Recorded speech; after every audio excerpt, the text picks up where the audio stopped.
What up? Salvador Briggman here. Welcome back to the Crowdfunding Demystified podcast. One of the things I love to talk about every single episode is just the phenomenal level of opportunity that is out there, my friend. It's insane. Like, I can't tell you just the number of incredible projects I've been seeing recently and all the cool ways in which creators are getting attention and marketing their campaigns. Like, it's phenomenal. It's cutting edge. And even new stuff like equity crowdfunding, it's just like, wow. I feel like we're on the crest of a whole new roller coaster, a whole new wave, and you can really ride this down. If you prepare and you learn what goes into an effective launch, you learn the marketing a little bit, and you kind of listen to some of these episodes that I'm putting out there, and you kind of take away at least some of the major high-level tactic, strategy, golden nuggets, if you will, some of the secrets that I like to share on the show. If you take that away, this can be a moment of opportunity for you. You might have been doing some other stuff in your life up until this point in time. Maybe you have a full-time job, maybe you have another business, and you're trying to get this new product up out there. You're trying to get a board game or a physical product or something. You're trying to really get that to the next stage. Listen to this episode. This is opportunity, my friend.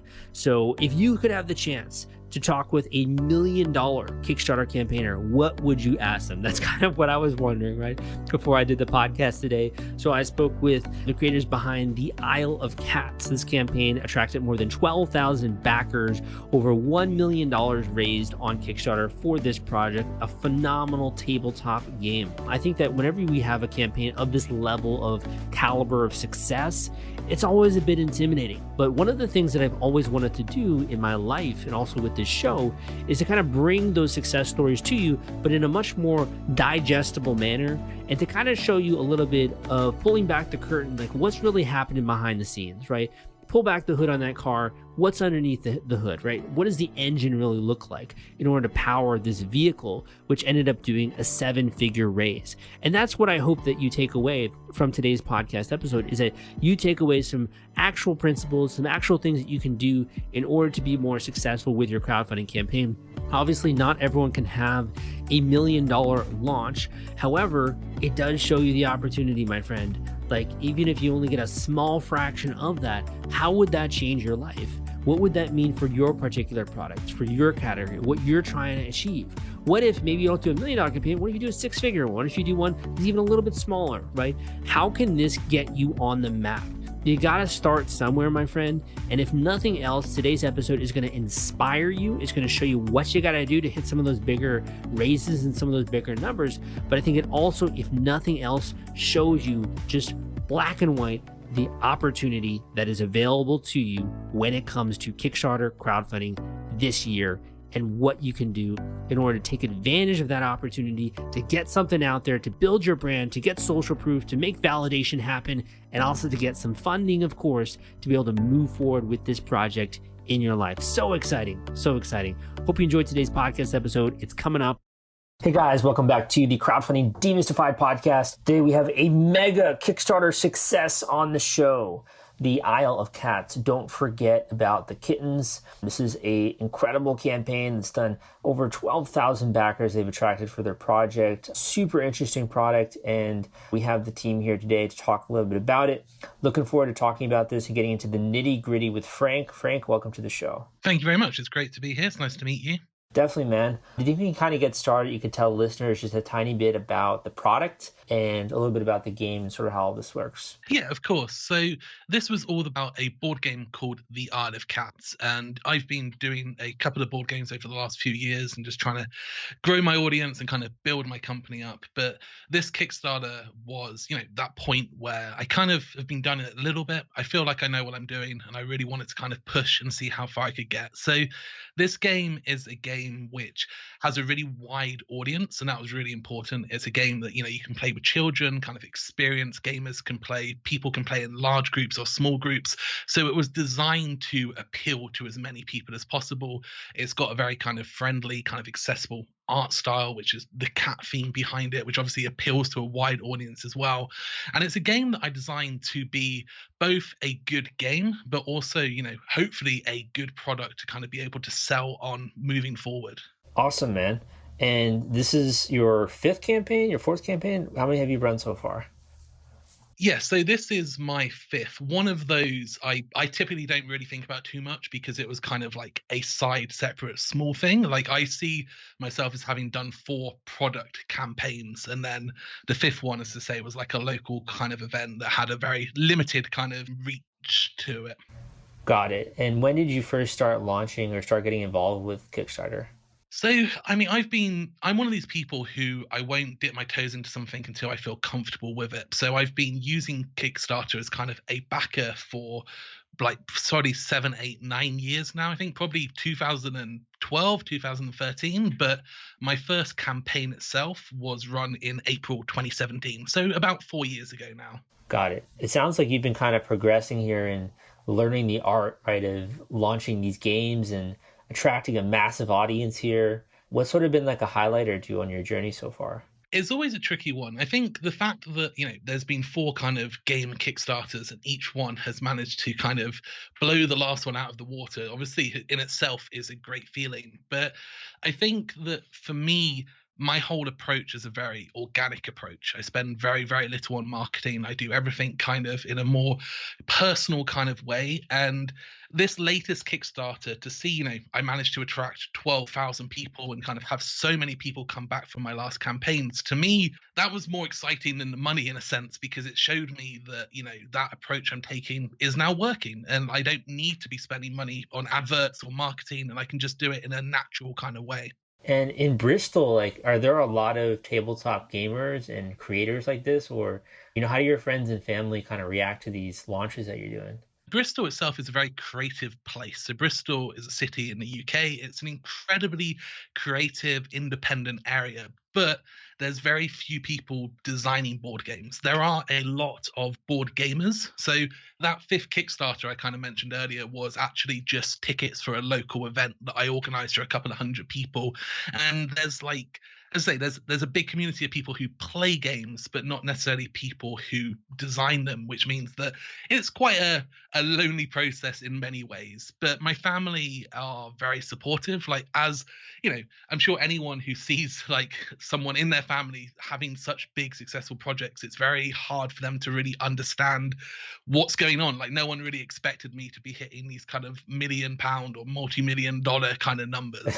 Yeah, and with cats and all these cool artwork and everything. Yeah.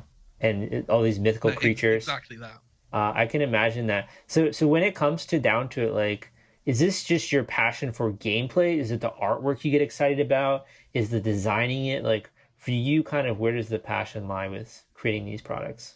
For me, like it's the whole thing. So before I did this, I used to work in like web development. I used to work in user experience and did consultancy. And I love this idea of creating an experience for someone. I'm very passionate about user-centered design and thinking about who that end person is and what I can kind of do for them. But what I really love about my current job is, in any job, you kind of go in and you don't necessarily do the same thing every day, but I used to kind of go in and be like, okay, we're going to work on a project, we're going to do this for a month, and then we're going to do another project, do the same thing for a month and repeat. Whilst now, because I'm designing the games, I'm working on the artwork, I'm doing the marketing, the sales, the manufacturing, logistics, I'm a one person company, so I do it all myself. It means that every year, like every 3 months, I'm doing a completely different role, which just keeps it completely fresh. I'm now, this Kickstarter's finished, I'm going to spend the next 3 months doing kind of manufacturing and logistics. Once that's done, I'm going to then spend 3 months designing a new product, and then I'm going to spend 3 months marketing that product. Then I'm going to spend 3 months kind of doing the Kickstarter preparation and all of that. And it's just, it's so fresh to kind of have these big shifts up that each time I kind of get back to the thing I did last time, it just feels new and different. Yeah, it's almost like it doesn't get stale, right? You're wearing like a lot of different hats there, kind of. Exactly. And it keeps it really fresh. So I enjoy all of it. I love diving into spreadsheets and working out the logistics of shipping something to 12,000 people in 80 different countries, but I wouldn't want to do that every single day of my life. Yeah. I mean, that's a good problem to have, but a problem Oh, in and for of sure. itself. So you mentioned this idea of like organic marketing, and I think honestly we're getting a lot jaded with paid marketing and like running ads and all that stuff. What's your take on organic marketing? What really needs to resonate for something to take off in an organic way? I think that Fundamentally, it comes down to your brand identity and the trust that is associated with that. If people trust a company or a person, it you know there's this kind of feeling of like, hey, that's a company, that's a corporation, they're trying to screw me over, they're trying to make money out of me, they're just going to say what they think I want to hear. And if you can somehow push past that, if you can get to a point where you're having a more one-to-one experience with people, and obviously you can't be one to one with everyone, but if you kind of imply that, if you think about the users, as I said, that user centered design, for me, I don't just design the game, I design the experience of buying the game, I design the experience of the Kickstarter, I design the experience of the announcements, that build up, the anticipation, the fulfillment process, like all of these things. I consider how to make them enjoyable and how to make people not just wait until they have something in front of them. And I think that if you do focus on people that much and you build that level of trust where they just know that you're doing what you believe is best for them, then at some point you can kind of start not relying on having to pay people to turn up, and people will just generally be curious about what you're going to do next. I think too, it just shows a certain level of care, right? And that level of care kind of translates to, oh, this game is going to be killer. Like just looking at the marketing here, this is going to be amazing. That emotion kind of translates. Exactly that. It's such an important thing. And this last Kickstarter, it's the approach I take for me personally is terrifying, because I don't just like tell people and kind of build things up. I have a very like limited public view of what I'm doing until I'm ready. So to give you an idea, with this Kickstarter, I made an announcement and said, in 2 weeks' time, I'm going to do a live stream. And on that live stream, I'm going to announce something new. And I created a Facebook event and told people, sign up for this event if you want to find out about the next thing I'm doing. And I literally spent 2 weeks just telling people this thing is going to happen. And that was it. I didn't tell anyone what it was going to be. People had ideas, of course, but that creates curiosity. People become interested. They want to be the first person to know, because they want to be the person to tell other people. They might just be excited for themselves. They might be excited to get karma on Reddit or likes on Twitter, but people become interested. So that 2 weeks led up to that event. And at that event, I announced that I was going to be launching a Kickstarter in 3 weeks, exactly 3 weeks to the minute from that stream going live. I launched the kind of sign up notification page for the Kickstarter. And then I gave them an idea of what was coming, but I didn't tell them everything. And I had a 21-day plan where every day for the next 21 days, I announced different things and crafted that kind of experience. So, there was a whole 5-week process building up to the Kickstarter. But at the point I announced that process, no one knew what it was that was coming. And I was already fully invested. If people turned around and said they didn't want it, like I was screwed. My money's tied up, the page is done, a year of my life is kind of washed away. So it's a very risky approach, but equally, if you can kind of, just hold your nerve and kind of get that process right, it can be very rewarding. Yeah, it almost sounds like you're kind of like laying breadcrumbs, right? And slowly introducing the concept, almost like in a mysterious way. You're kind of unveiling, right? What it is, the cool thing that you came up with. And I think it makes it much more curious and kind of gets people to buy a little bit more into the story than if you're just like, hey, came out with a new game, go check it out here. There's not going to be that same level of emotion. It gives you that opportunity to allow people to focus on parts of the game. If you say, hey, there's a new game coming, then typically you're going to go, oh, cool, that's great. And now there's a game coming. But if you kind of say, there's going to be something like this, and then you kind of say, and it's also going to have this, each time you do that, you're revealing another part of that puzzle, and people become curious what the bigger picture is going to be. They become more invested. But it also, the key thing, which is what I always refer to, is it allows people to make an informed decision, because it's not, when they get to that Kickstarter page, they don't just go there and go, okay, there's a game by Frank, am I interested? They know what the game is. They know the story. They know the theme. They know the mechanics of how it works. They know what it's going to look like. They're going to know what the special selling points of that game are. So they come to the page fully informed. And that means that your first 24 hours, which is, I'm sure are such an important part of the Kickstarter to get your momentum going, you've got thousands of people who already know that they're interested. They're already sold on it. They're already invested. And because they're informed, anyone that's new that comes along and discovers it now already has thousands of people willing to answer questions and help them kind of understand what stuff is. So you're building that community right from that kind of get go. And at what point are you beginning to answer questions about like the price and those kinds of things? Like, are you talking about that on day one, or is that more something you unveil when people come to the actual page? So the price is the one piece of information I don't reveal before the launch. I feel for me, I know that when you say to someone, "Hey, I'm going to make a game." If I said to you, "Hey, I'm making a game. It's going to be 500 quid or $500," you're immediately going to be like, That's "Oh a my lot. god, that's so expensive." Right? You're not going to give it that opportunity to look into it, and you're going to be put off. And some people will, but the vast majority won't. So I find it's really important to provide all that information first so people know what it is they're getting. And then at that point of launch, they will see the price and they'll get to make that decision of, is this what I expected? Is it too much? Is it too cheap? And they'll kind of make the decision there and then. And one of the quick thing I noticed just looking through your rewards here, and I might be off, but it doesn't look like you do early birds. Is that right? Or super early birds, those kinds of rewards. Yeah, no, that's correct. Because as much as things like that obviously do work, I kind of feel that for me, they don't work for my organic nature of building a community, because what you're effectively saying is, hey, if you've just discovered me and this has been live for 2 days, you're going to miss out. You're not going to get what everyone else gets.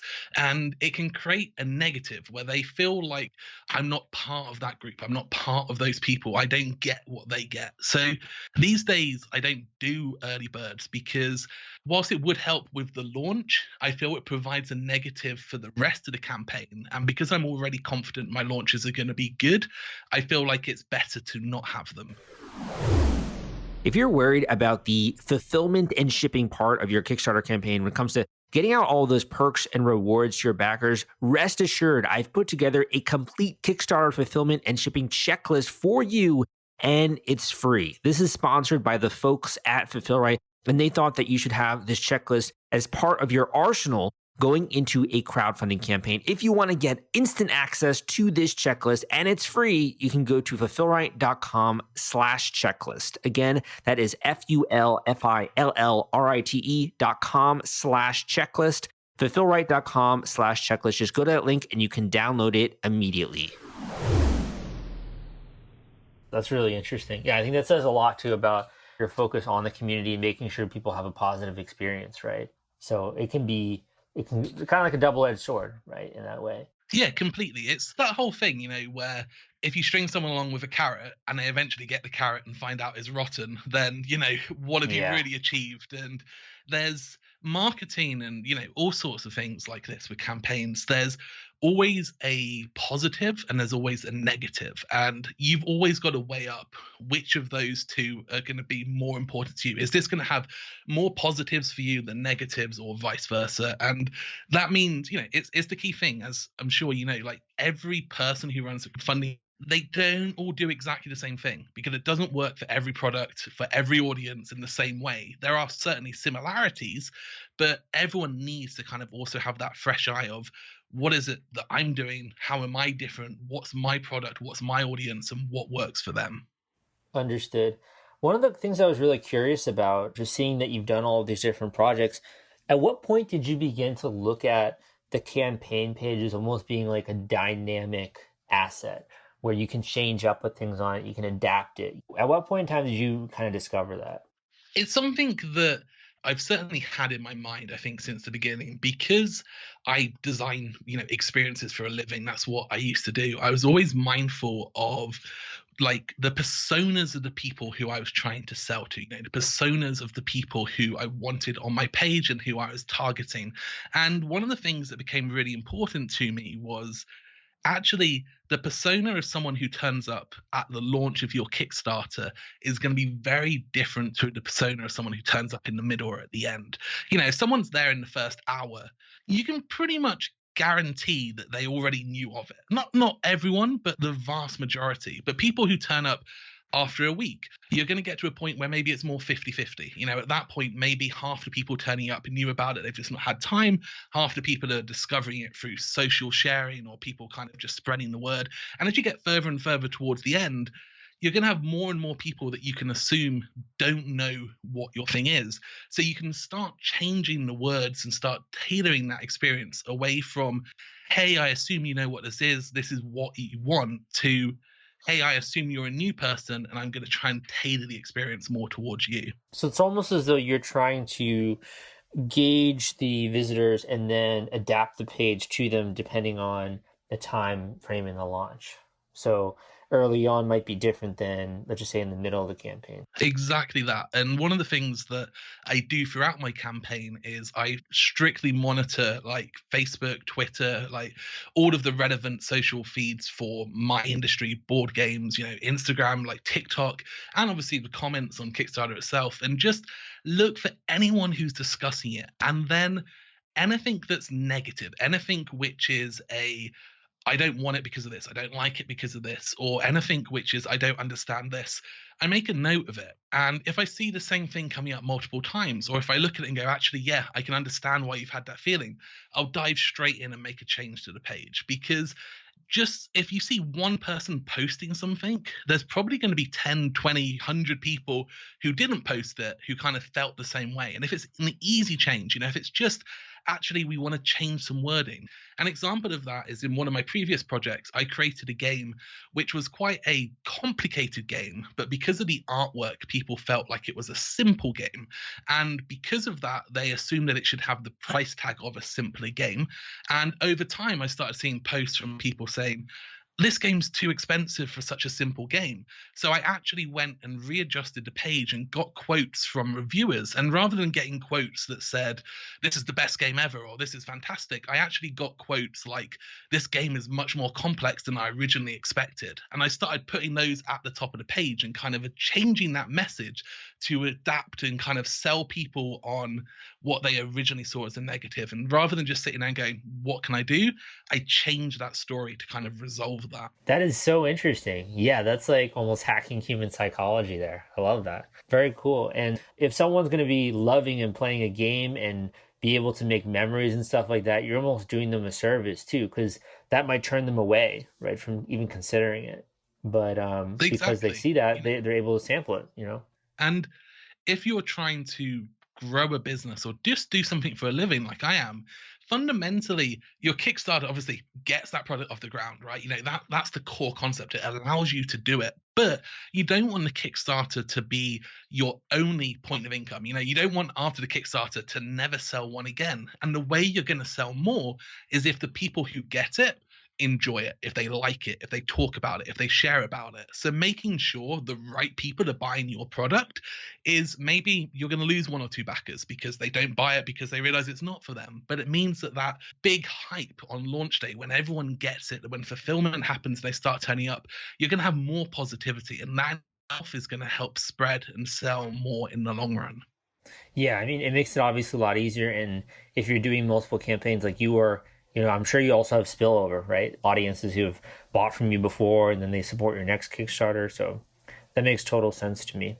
Kind of while we're on the same front, I was kind of curious, I think it can kind of become a little bit jaded, right? Like I was using that word before, jaded, when you've done a few of these launches.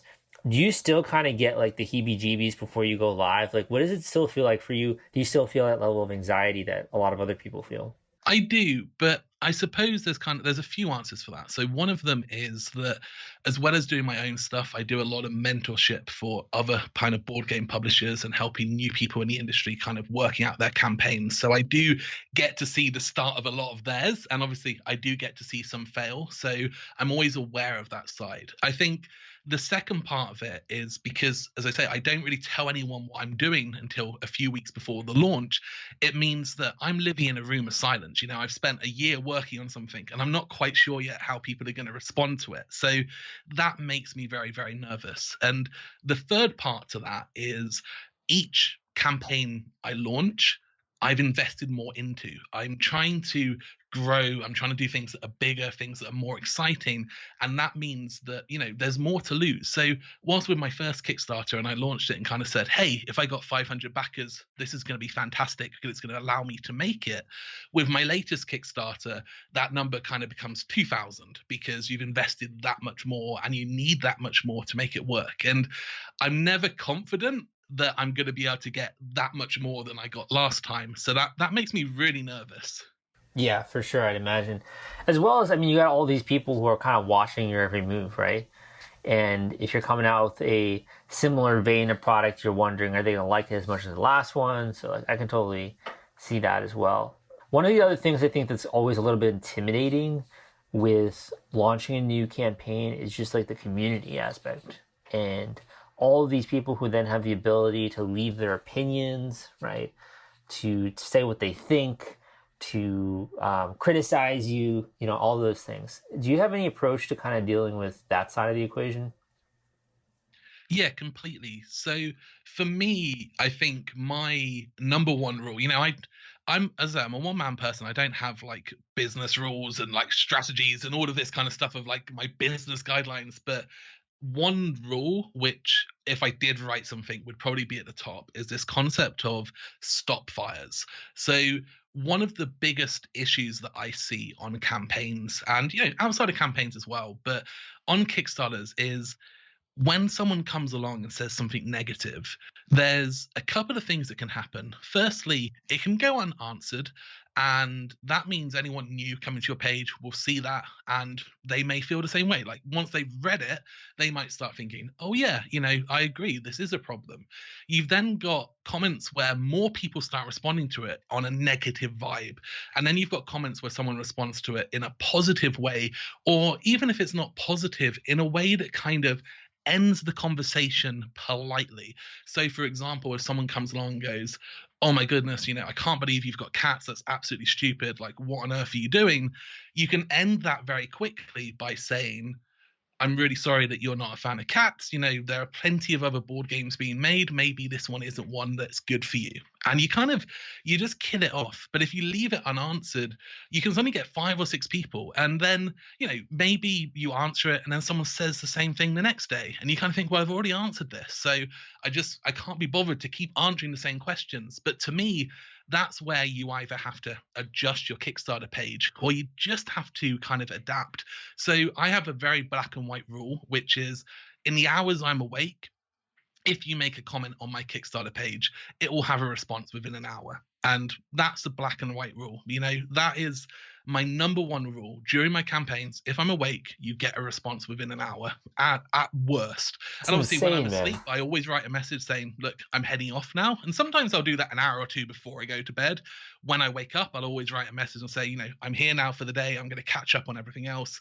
But when I see campaigns and I just see people ignoring stuff, or even worse, they respond to 95%, but there's a few negatives that they just ignore. It emphasizes those and it creates this kind of negative environment. So for me, my last Kickstarter had 2,500 comments on it, and there was no negativity. The biggest kind of feedback I got at the end of my campaign was this is one of the most friendly, kind of, nicest Kickstarter comment sections that I've been a part of, because everyone's just having their answers. Everyone knows what they want to know, and there's no reason to be negative to be there. And I think that's a big part of my success and that organic kind of process that I take. Where did you learn to do that? Was that just kind of like an inborn instinct, or have you seen other campaigns and admired that? Like, where did you learn to have that approach? It was something that I did from day one. So when I launched my first Kickstarter, I took the approach that no person should take, which was about a month before I launched it, I quit my job and kind of put everything on the line. And I Oh did man. that because I said to myself, I rang up my mother and I said, I'm going to do this. And if it goes wrong, like, can I come back and move in with you? Like it was that much kind of on the line. And the reason I did that was I wanted to change my life. I wanted to do this for a living. I've spent years creating this product, this game, and I wanted to make it something. And I said to myself, if I launch it and it fails, and I've only done, an hour a day or 2 hours a day because I'm at work and I'm doing other stuff or whatever, then I'm always going to regret it because I'm always going to feel like I haven't put in enough effort. I'm always going to feel like I didn't try my best. So I committed myself to, 16, 18 hours a day, every day during that campaign, being there, answering stuff whilst working on other things if time allowed. And it just worked so well. And I kind of, whenever I saw the odd negative thing, like as I said earlier, I look at a lot of other Kickstarters and I kind of see someone make a comment and I see like the creator respond to the comment before and the comment after. And I kind of think, they've not responded to that. And then an hour or two later, there's 2 or 3 other negative comments responding to it. And I just kind of thought to myself, it feels like it would have been so easy to stop that. And going from one negative to 3 or 4 negatives, you're now in a bad place. So it was a very, I guess, my approach, but it was something that I just kind of thought was do it from the start. Interesting, interesting. Well, it's also an incredible story, man. I mean, to be willing to kind of put everything on the line there, I think that says a lot. And at the same time, having that level of care with the community, I mean, I think that just really underscores a lot of your company values there for sure. I completely agree. And it's a funny thing because, I when I talk about this kind of organic approach, when I talk about all of these things, like I pulled up some numbers before we jumped on the call because I always feel like it's worth really explaining what I mean by that. And, my 4 Kickstarters have raised just under $3 million in total now. So 2.98 million for the 4 campaigns. And alongside that, the other kind of sales of, pledge managers and after that Kickstarter means that as of this most recent Kickstarter, I've done about $7.5 million in sales. That's And phenomenal. I Yeah. looked, and my total expenditure on advertising across that entire 4 years was less than $40,000. So Wow. less than 0.5% of the money that I've spent.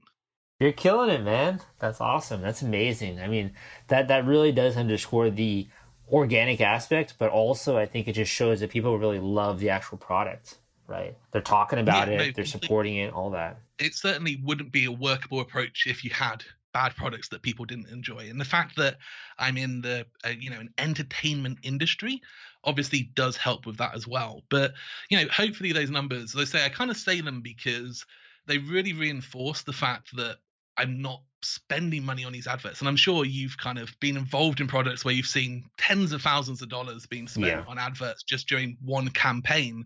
And my first 2 Kickstarters, I spent less than $4,000 across the 2 of them. So first of all, I think that gives a ton of help to the little guy, right, in the audience. Mhm. But the other, I mean, just a follow up question: what does that mean for you? The fact that you've been able to accomplish these things in a relatively short time span. You went from maybe living in your mother's basement, right, to having this successful company and a product you love, a great community. What does that mean for you at the end of the day? For me, it's a dream. I'm someone who has spent my whole life, since I was 10, 11, 12 years old, working, someone who's always had ideas and plans, always trying to create that next big thing. And I'm someone who I would never be happy if I never achieved something. And, I consider success very differently to other people. I'm not a money driven person.